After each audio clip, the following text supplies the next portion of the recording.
Welcome to NFL Live. It is roster cut down deadline time. Teams are now down to 53-man rosters basically right now. The defending champs making moves today in the wide receiver room. What more can you add, Adam Schefter? Well, Laura, the most interesting one was that the Kansas City Chiefs released Kadarius Toney, who made some huge plays for them in both ways the past couple of seasons since they acquired him. We saw Toney involved in key touchdown plays in the Super Bowl, made decisive plays, but also had some key drops, also had some missed assignments, also made some mistakes. And today, the Chiefs moved on from Kadarius Toney, officially waiving him from their roster. However, Mecole Hardman, who might have been on the bubble as well, did make the team. At least he made the initial 53-man roster. So the Chiefs have opted to keep Mecole Hardman, who also has made some big plays for this team. Team leans on his speed, and that speed will be available to Kansas City this season. And part of the reason they made some of these moves is because the team did add Juju Smith-Schuster, the former wide receiver who's played there in the past. He still doesn't know whether he'll be ready to play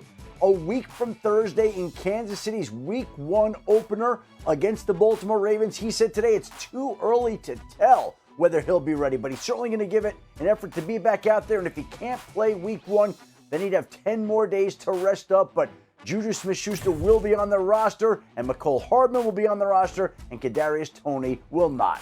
Yeah, a lot to still figure out. We're now just 9 days away from kickoff. Chiefs and Ravens is how it all starts out. Can't wait for that. Lots of moves being made. We're so glad that you're with us today. We are working on getting Booger McFarland with us. We've got Andrew Hawkins as well as Adam throughout the show. Let's stay with the defending champs. We'll bring in Hawk now. Lots of moves going on in KC. That wide receiver room specifically, Hawk, what do you make of it all? Yeah, they're trying to get stability. I mean, that's the big thing for the Kansas City Chiefs. I mean, they're going with players that they have known to be consistent for a guy like Patrick Mahomes. Now, look, Kadarius Toney has helped them win Super Bowls. That is a fact. But we saw that the inconsistency from a year ago really put a lot of question marks around the offense. And for them this year, they're going with the guys like Juju Smith-Schuster, Mecole Hardman. Obviously, there's a lot of questions around Rashee Rice and what that suspension, if at all, will look like. But for Patrick Mahomes, he needs to know what he's dealing with going into the season. So on a week-in, week-out basis, they have something to base their pass game on for Patrick Mahomes. Yeah, we'll continue to talk about the Chiefs as we get closer to actually kicking off this season. Let's get some more top stories, though, with Adam. Let's go to San Francisco. We continue to follow this story with Brandon Ayuk. What is the latest there, Adam?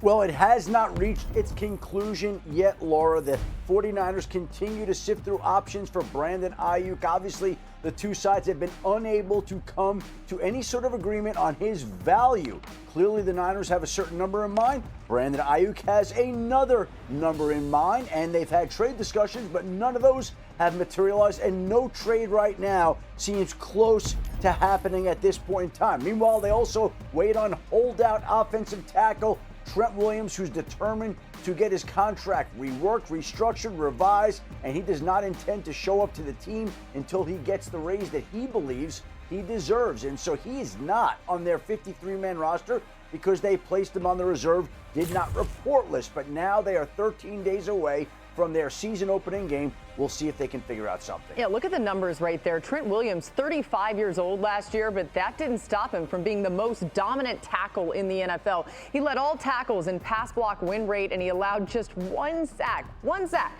That was tied for the fewest in the league. Hawk, how big of a deal is it that Williams is currently not on the 49ers roster?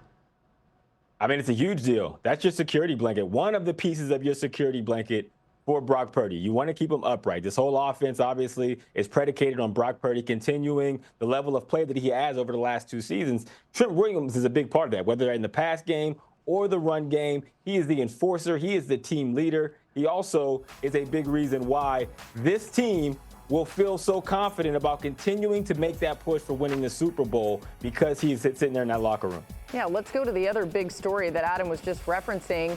Waiting for a deal, still Brandon Ayuk, and everything going on in San Francisco makes you think, Hawk, that we need to consider how the offense would look if he's not out there week one. In your mind, what does it look like without Ayuk? Yeah, I mean, it's a different offense. Brock Purdy's development has been in large part because of Brandon Ayuk down the field. We saw what this offense did when Debo was hurt, right? And it started to evolve a bit, and Brandon Ayuk was a big part of that. He gives them that weapon down the field. He gives them that flare control on both sides of the field, whether Debo's there or not. And for that vertical pass, we may have lost Hawk there, Adam, so I'm going to ask if you have anything more to add here on the 49ers. Go ahead.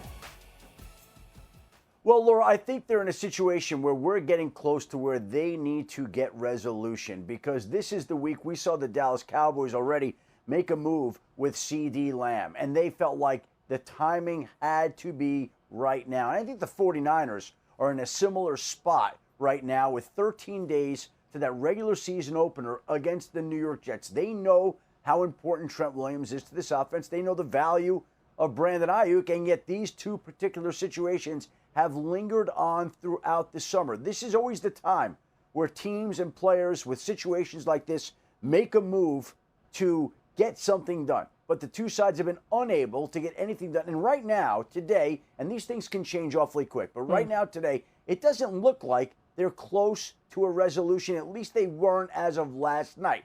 Now, anything could change at any moment, but again, this one just continues to linger out there with no end in sight right now.